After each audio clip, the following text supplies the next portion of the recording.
think there is anything else that we as parents would want other than, a great education, solid foundation in language. She already has all those, so we are really happy.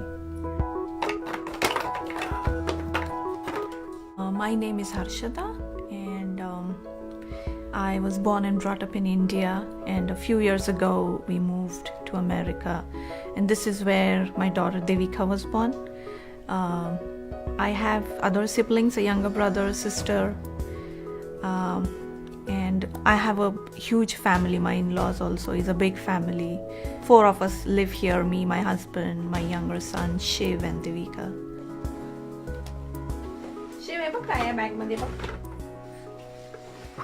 So Devika was born deaf, and my second one, Shiv, he is born hearing. So I have one of each, one deaf and one hearing kid. I was in a state of shock because the audiologist said, your daughter is born deaf, she's so sorry. And so the minute she said, I'm so sorry, your daughter is deaf, then I realized, oh, okay. So then my first reaction, I guess, was pretty natural for a hearing person. I just started crying in her office. She told us that she cannot hear, and then we have other choices, like we can try hearing aids, we can try cochlear implants, and she started explaining then and there. So we told her, oh, we need some time to process this information first. So she said, yeah, sure. So we came back home, and then we did a lot of internet research on what exactly that meant, being deaf. We were kind of reaching out to any resource we could go to, like internet, people calling back in India to our friends who are doctors and stuff. We did not know any deaf person earlier in our lives, so we were kind of did not know what to do. We were actually kind of almost leaning towards the decision of doing cochlear implants and stuff. She started in the baby class at the California School for the Deaf in Fremont when she was 18 months. We came to know about CSDF, California School for the Deaf. The first day I went with her, I myself had a lot of anxieties about how is she ever going to learn, read and write, because me being an architect, my husband being an engineer, we have a very solid academic background. And so does my family have. So like we have lawyers and doctors and engineers. So that was the first concern for us always. How is she ever going to learn to read and write and, become someone? So the first day I went to the school, I had a lot of anxieties, but I visited the school. I thought maybe all the teachers might be hearing, because that is what the norm usually is. So I went to the classroom and I saw, oh, the teachers are deaf. Oh, interesting. All the kids were deaf there, and everybody was signing and everybody was happy, everybody was communicating, and it was just like normal routine, any other classroom. It was just like I went to a school the way it was, and everybody was talking and everybody was signing. After visiting that school, our perspective about the situation completely changed. Rather, we started thinking that this is not a problem. So then we thought, let's give her a chance.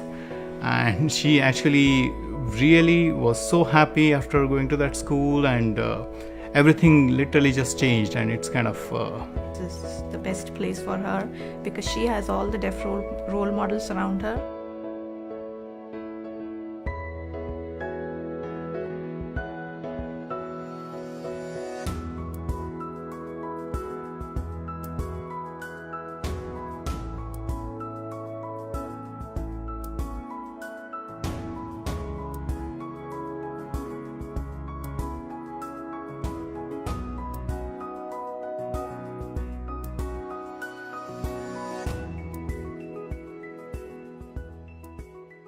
Deaf families, they already know what they're supposed to do with deaf kids because they grew up that way. They grew up with the deaf experience. But in a hearing family, usually a deaf kid is the first one or the firstborn, and they are clueless. So we think if the audiologist probably would have maybe conveyed the information that she's born deaf, And never mind, there are ways to communicate with your child, or we would have been much more positive.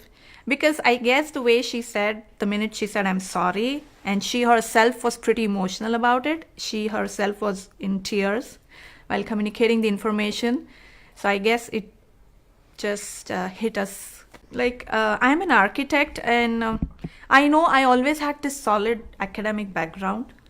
And it was all because of a very good language foundation.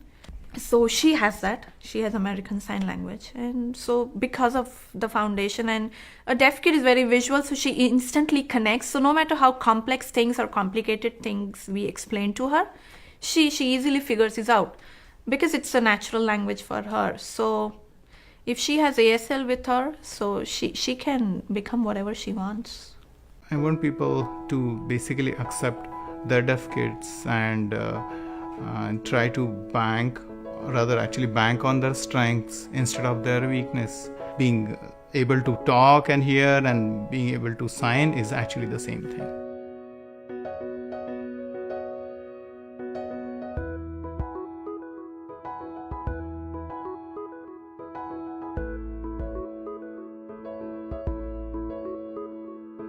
The first thing that a deaf kid needs is language from day one.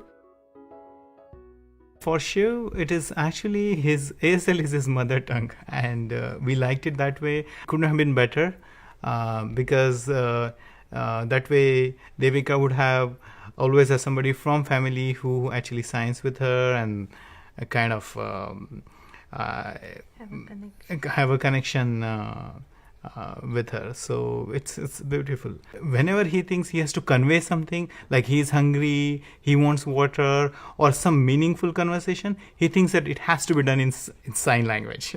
And everything else, like playing, shouting and all, it's all fine in English. That's what he thinks. So it's beautiful. We want to have ASL in the house so that Devika gets the access all the time, and it's working great. Yeah, and I'm not worried that he won't be able to speak, talk and all, because I myself actually learned English when I was 15 years old. So it actually doesn't matter at all.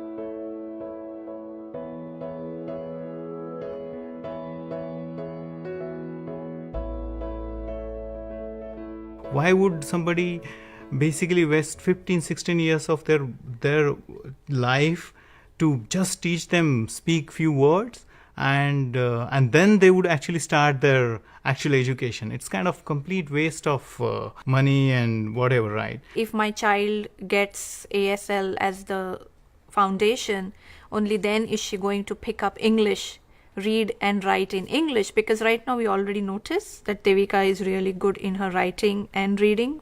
She is at par with her age level.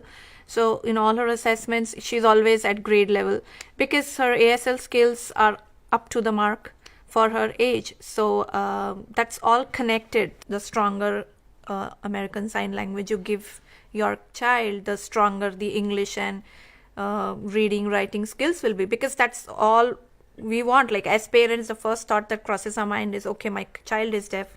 What about the academics? What about the education? What about the college, university? So that's what the first thought crosses your mind. So if you give ASL, the other things naturally fall in place.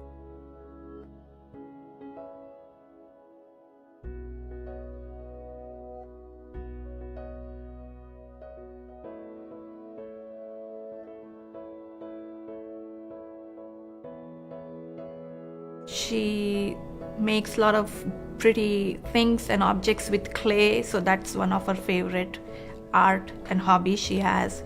So she has told me, Mom, you can never stop clay classes for me. You should always continue. Okay, so we try not to stop it. She is a very confident girl. She has a lot of dreams. She wants to do a lot of things, and she is at grade level when it comes to everything, like reading, writing, academics. She's doing great. It's all because ASL is her first language, and she does great even outside in other environments. She goes to hearing parties, she socializes with hearing kids, and she's perfectly okay with it. She's very aware of her identity. She knows she's deaf and she knows others are talking, but she finds a way to communicate with with other kids. So she's doing great, and she's a very curious kid, and we are very happy.